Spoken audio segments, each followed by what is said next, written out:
एक सुंदर सा गांव था, रामपुर। उस गांव के एक जंगल भी था। उसी गांव में राधा और मोहन नाम के पति पत्नी रहते थे। वो दोनों बहुत ही गरीब थे। एक दिन राधा अपनी भैंस के लिए जंगल में चारा काटने जा रही थी। तभी पास के एक बरगद के पेड़ पर एक जादुई तोता बैठा था। उसने राधा को देखकर कहा, वाह, ये औरत कितनी मेहनती है। मैं कई सालों से देख रहा हूँ, ये हर सुबह जंगल आती है और अपने भैंस के लिए ताज़ा चारा काट कर ले जाती है। लेकिन एक भैंस कितना ही दूध दे, उससे तो बस इनके घर की खीर ही बनती होगी। फिर ये बेचते क्या होंगे? मैं एक जादुई तोता हूँ, क्यों ना मैं गाय बनकर इनके घर चला जाऊँ। मेरे दूध को बेचकर ये अपनी ज़िंदगी आराम से जी सकेंगे।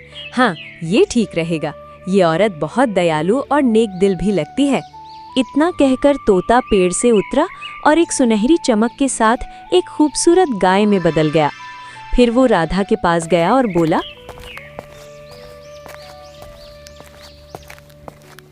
हे दयालु औरत, इस जंगल में मेरा कोई नहीं है, मैं अकेली हूँ। क्या तुम मुझे अपने घर ले चलोगी? मैं तुम्हें बदले में ढेर सारा दूध दूंगी। ये क्या? मैं कोई सपना तो नहीं देख रही। ये गाय तो बोल रही है। पहले तुम बताओ, तुम बोल कैसे रही हो? मैंने तो आज तक कोई गाय इंसानी आवाज में बोलते नहीं देखी। दरअसल मैं एक जादुई गाय हूँ, इसलिए मैं इंसानों की तरह बोल सकती हूँ और उनकी बातें समझ सकती हूँ। मैं कह रही थी, मुझे अपने घर ले चलो। तुम मुझे सुबह शाम हरा भरा चारा देना और मैं तुम्हें ढेर सारा दूध दूंगी। उस दूध को बेचकर तुम अपनी जिंदगी आराम से चला सकोगी। एक भैंस से तुम्हारा गुजारा तो हो नहीं रहा। राधा ये सुनकर बहुत खुश हुई और बोली, अरे जादुई गाय, तुम सच कह रही हो। अगर ऐसा हुआ तो हमारी सारी मुश्किलें खत्म हो जाएंगी। ठीक है, तुम मेरे साथ चलो। राधा गाय को लेकर घर की ओर चल पड़ी।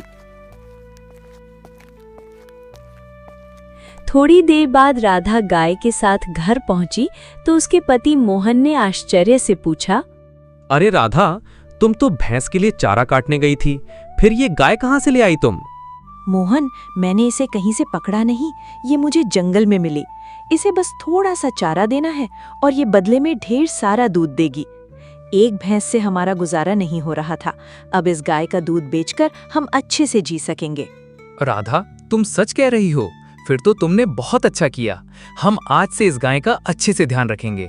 उस दिन से दोनों रोज जंगल से गाय के लिए हरा भरा चारा लाने लगे। दिन बीतते गए।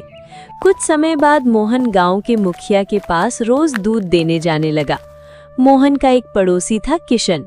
एक दिन किशन ये सब देखकर सोचने लगा, अरे इसके पास तो एक ही भैंस थी, फिर ये रोज बाल्टी भरकर दूध कहाँ से ला रहा है? एक भैंस इतना दूध कैसी दे सकती है? जरूर कोई रहस्य है, मुझे जल्दी पता लगाना होगा। किशन अपनी पत्नी सरला को ये बात बताने घर गया।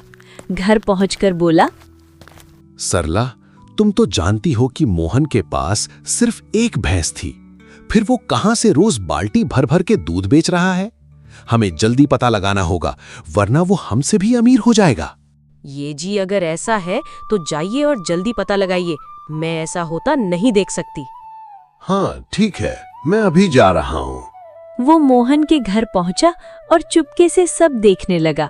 मोहन गाय से बातें कर रहा था। मेरी प्यारी गाय और चारा खाएगी, मैं अभी लाता हूँ। नहीं मोहन, आज तुमने मुझे बहुत चारा खिला दिया, अब मैं और नहीं खा सकती।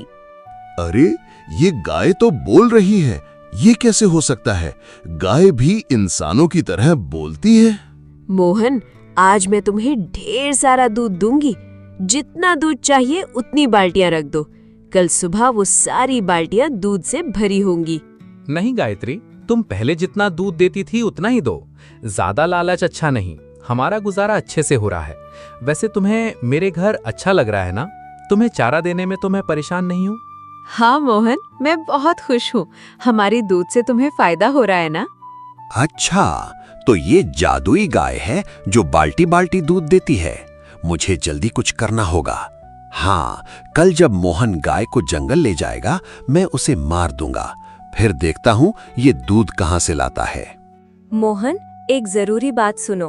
अगर मुझे कुछ हो जाए या कोई मुझे मार दे तो तुम चिंता मत करना। जिस पेड़ के नीचे मैं राधा को मिली थी उसकी पत्तियां मेरे सिर पर रख देना, मैं फिर से जीवित हो जाऊंगी। गायत्री ऐसी बातें क्यों करती हो? मेरा किसी से झगड़ा नहीं, कोई तुम्हें क्यों मारेगा? चलो मैं तुम्हें जंगल ले चलता हूँ। राधा, मैं गायत्री को जंगल ले जा रहा हूँ। अगर देर हो जाए तो चिंता मत करना। ठीक है, लेकिन जंगल में सावधान रहना, वहाँ जंगली जानवर होते हैं। मोहन गाय को लेकर जंगल गया। वहाँ गायत्री हरा भरा चारा खाने लगी। तभी मोहन ने सोचा, आज बहुत गर्मी है, एक काम करता हूँ, मैं उस पेड़ के नीचे थोड़ा आराम कर लेता हूँ। वो पेड़ के नीचे जमीन पर बैठ गया। इधर किशन झाड़ियों में छिपा था। उसने सोचा, इस गाय को मारना ही पड़ेगा, ये मेरे रास्ते का कांटा है। तभी गायत्री जोर जोर से चिल्लाने लगी। मोहन नींद से जागा और बोला, अरे गायत्री को क्या हुआ? मुझे देखना चाहिए। वो गाय के पास पहुंचा और देखकर स्तब्ध रह गया। गायत्री मर चुकी थी। मोहन बहुत दुखी हुआ। हे भगवान, ये कैसे हो गया? मेरी गायत्री कैसे मर गई? अब मैं राधा को क्या जवाब दूंगा? मोहन उदास होकर घर लौटा। तभी राधा ने पूछा, मोहन, क्या हुआ? तुम इतने दुखी क्यों हो? और गायत्री कहाँ है? राधा, मैं तुम्हें कैसे बताऊं? गायत्री अब नहीं रही, वो मर गई। ये क्या कह रहे हो? वो तो जंगल में चारा खाने गई थी। बताओ क्या हुआ? मैं जंगल में पेड़ के नीचे सो रहा था, तभी अचानक गायत्री की चीख सुनाई थी। जब मैंने देखा तो वो मर चुकी थी। ये कैसे हो गया? वो गाय हमारी कमाई का एकमात्र सहारा थी। अब हम क्या करेंगे? राधा, चिंता मत करो, मुझे गायत्री का रहस्य पता है। मैं जंगल से पत्तियां लाता हूँ। मोहन जंगल गया और उस पेड़ की पत्तियां तोड़कर गाय के पास पहुंचा।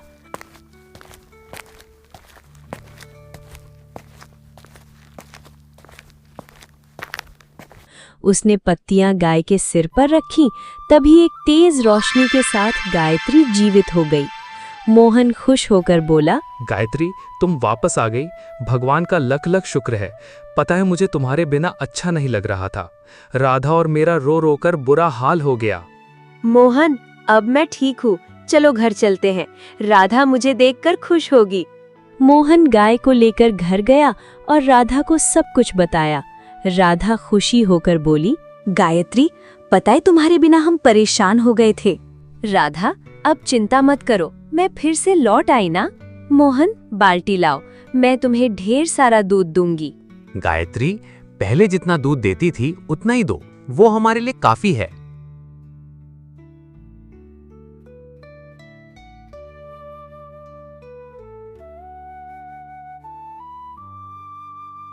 मोहन बाल्टी लाया। एक जादुई रोशनी के साथ बाल्टी दूध से भर गई। तभी पीछे से किशन आया और ये सब देखकर हैरान हो गया।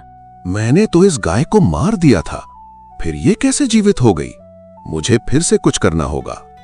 राधा, मैं मुखिया के पास दूध देने जा रहा हूँ। अगर देर हो जाए तो चिंता मत करना।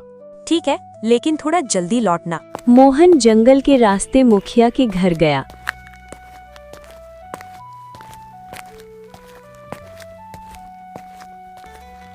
मुखिया जी, ये ताजा ताजा दूध लाया हूँ। मोहन, तुम कई दिन के बाद आया, कोई दिक्कत परेशानी थी क्या? हाँ मुखिया जी, मेरी गाय बीमार थी, लेकिन अब सब ठीक हो गया है। मोहन, मैंने सुना है तुम्हारी गाय बहुत खास है, क्या मैं उसे एक बार देख सकता हूँ? हाँ हाँ मुखिया जी, क्यों नहीं, आइए दिखा देता। वो मुखिया जी को गौशाला ले गया। उसने एक बाल्टी रखी और बोला, गायत्री, मुखिया जी को अपनी शक्ति दिखाओ। एक सुनहरी रोशनी के साथ बाल्टी दूध से भर गई। मुखिया लालच में आ गया और बोला, मोहन, ये गाय मुझे दे दो, मैं तुम्हें बहुत सारा धन दूंगा। नहीं मुखिया जी, ये गाय मैं नहीं बेच सकता। मुखिया ने गाय को छूने की कोशिश की, लेकिन उसके हाथ जलने लगे। मोहन, ये मुखिया गरीबों को लूटता है, आज मैं इसे सबक सिखाऊंगी। मुखिया को अपनी गलती का एहसास हुआ। उसने सबकी जमीन लौटाई और गरीबों की मदद शुरू की। मोहन, अब मेरा काम यहाँ पूरा हुआ। तुम अब खुशहाल हो। मैं किसी और गरीब की मदद करने जाऊंगी। गायत्री, तुमने हमारी जिंदगी बदल दी। ये एहसान जिंदगी भर नहीं भूलूंगी। सुरभि चली गई और मोहन और राधा खुशी खुशी रहने लगे।